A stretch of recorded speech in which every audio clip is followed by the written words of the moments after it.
Agak mundurin kali Jas. Ya. Oke Bang, gimana Bang? Tadi kan debat mungkin di dalam melihatnya seperti apa? Berantem sebenarnya di sana dulu tuh.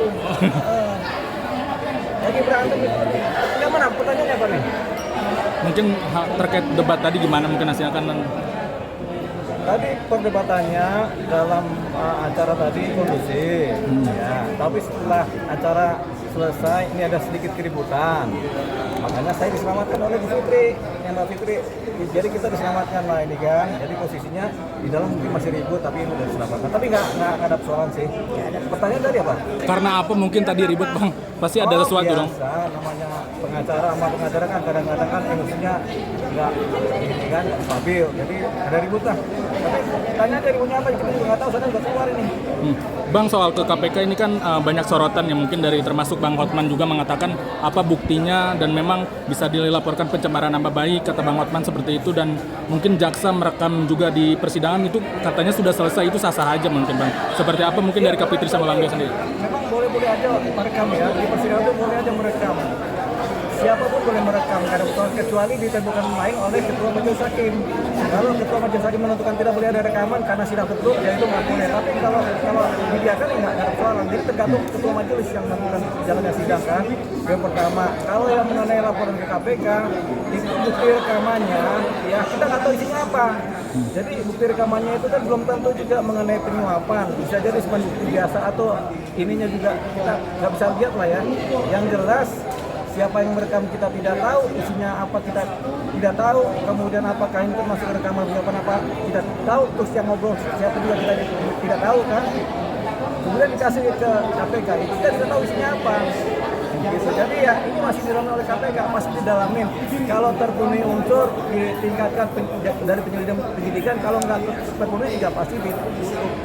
Bang, dengan bukti yang belum begitu jelas itu bisa jadi bumerang sendiri nggak sih Bang buat yang melaporkan? Bisa jadi bumerang, bisa tidak. Kalau terbukti memang ada faktualnya, ada dugaan penyuapan dari teman itu bisa berjalan bertanya. Tapi kalau tidak, ini si yang dilaporkan bisa marah kan, bisa kemudian melaporkan balik. Dalam hal ini siapa? Jaksa dan hakim kan juga begitu. Jadi jaksa hakim bisa melaporkan balik ini sebagai pribadi yang diduga kan. Jadi ada potensi laporan balik kalau memang laporan yang diajukan ternyata tidak akurat. Gitu. Kak Fitri mungkin sedikit ada komentar? Fitri, ya. Kalau saya yakin ya, kalau Bang Dialima kan masih ragu. Kalau saya yakin itu hoax ya, yang diberikan oleh terdakwa itu bukan berita yang harus dipertimbangkan ya. Karena saya meyakini sejuta persen bahwa itu tidak terjadi praktek-praktek seperti yang dituduhkan oleh terdakwa. Karena sudah sangat mengenal terdakwa atau gimana Kak Fitri sampai yakin? Apa karena sudah sangat mengenal terdakwa apa gimana bisa sampai yakin? Dulu saya mengenal, sekarang saya tidak mengenal dia.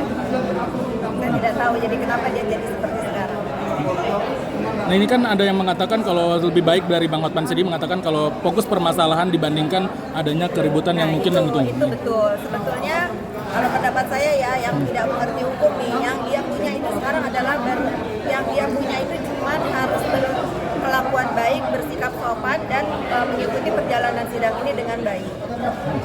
Termasuk pendukungnya ya. Kalau pendukungnya itu memang mendukung idolanya, harusnya dikurangin kericuhan baik di dalam ruangan persidangan atau di dunia maya. Bisa jadi nggak sih Kak Fitri itu upaya dari terdakwa untuk mengaburkan hukumnya yang utama gitu? Semua bisa terjadi. Jadi begini, bisa jadi ini sebagai umpan untuk mengaburkan perkara, bisa jadi juga benar. Namanya kita berada dalam keraguan-keraguan kan. Kalau Pak Fitri ini pasti enggak nih. Kalau saya belum tentu. Tapi kemudian kita kalau ditanya apakah ini bisa mengaburkan suasana, bisa. Kan tujuannya itu. Tapi kan hakim sama jaksa nggak akan terpengaruh dengan begitu. Hakim akan berjalan dalam tracknya, jaksa juga akan berjalan dalam tracknya. Jadi kita biasa aja gitu. Ini semua dinamika dalam persidangan di mana terdakwa kemudian memakai segala jurus. Segala jurus ini segala jurus yang memungkinkan untuk mendapatkan penyelamatan dari posisi terdakwa ini yang di sidang ini kan. Tapi nggak apa-apa, itu juga memang haknya terdakwa, boleh aja. Cuman yang harus hati-hati kalau memang ternyata laporan itu tidak berdasar. Itu tadi karena ada potensi menjadi dilaporkan balik. Jadi bertambah-tambah persoalannya. Itu akan memperberat gak sih Bang Uniki sendiri untuk Secara memperberat itu adalah perilaku di sidang. Kalau kita berperilaku baik kan sopan santun ukurannya. Kalau perilakunya kemudian membuat gaduh atau ricuh atau malam waktu diduga melecehkan sidang, ya tentunya akan memperberat. Ketika memperberat itu diperhitungkan sebagai suatu poin dalam putusan, nanti ada atau dalam tuntutan kan yang memperberat apa, yang meringankan apa gitu. Nah, yang memperberat misalnya tidak sopan selama sidang, nah itu akhirnya hukumannya diperberat ya. Jadi potensinya seperti itu. Kak Fitri, mungkin soal mau melaporkan Bang Sembiring Niki ke KPK lapor balik, itu benar gak sih adanya kabar itu? Saya kurang tahu ya, karena ini kan baru kejadian ya dilaporkan. Saya melihat dari posisi lawyernya pelapor ini, mereka lebih fokus kepada fakta persidangan dan jalannya persidangan. Mungkin saat ini belum mau meladeni atau bereaksi atas ulah-ulah dari kubu terdakwa.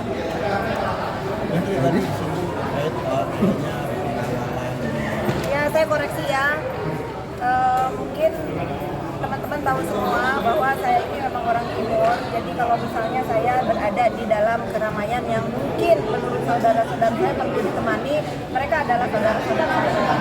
Jadi itu bukan apa namanya tadi, pengamal, bodyguard atau apa, nggak ada ya. Itu biasa di orang Maluku itu.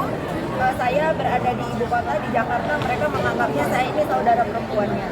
Jadi kalau memang merasa oh ini ada saudara perempuannya lagi di keramaian nih, ternyata takut ada kejadian misalnya keributan dan apa, dan itu tidak sama sekali menemani Bang Sembiring ya. Mereka semua adalah menemani saya. Ini perlu saya larang. Soal dibilang content of court kata Bang Sembiring. Coba Bang. Tadi kan sudah dijelaskan di dalam Iya kan? Contempt of court itu sebenarnya belum diatur oleh kita, oleh undang-undang belum ada. Dua profesor juga menyatakan demikian, memang belum ada undang-undang mengenai khusus mengenai contempt of court. Yang ada adalah pasal-pasal di KUHP.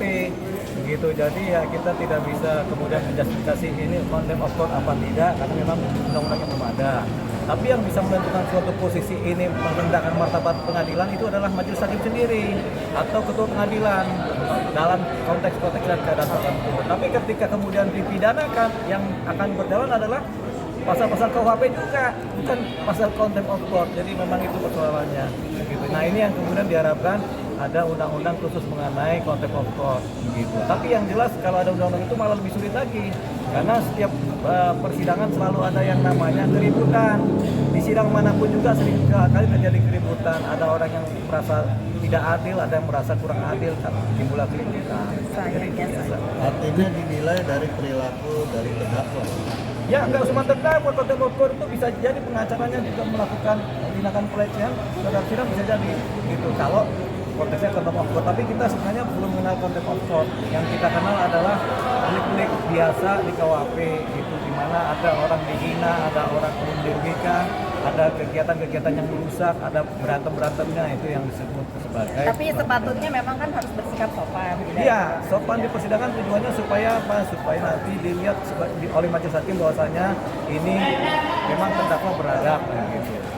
Fitri, terakhir mungkin ada pesan apa yang ingin disampaikan kepada hari Kamis mendatang? Fokus kepada persidangannya, lebih mendengarkan nasihat hakim, selalu kan ditegur sama majelis hakim yang mulia, terdakwa agar menyimak, terdakwa agar mendengar, biar dia paham. Fokus. Akan hadir lagi nggak sih Kak Fitri? Tidak, saya tidak akan hadir lagi karena saya di sini sekali lagi saya mengatakan saya tidak ikut dalam proses apa yang menjadi masalah. Saya mendampingi korban dulu ya. Oke, cukup. Oke, Terima kasih, Bang. makasih Bang.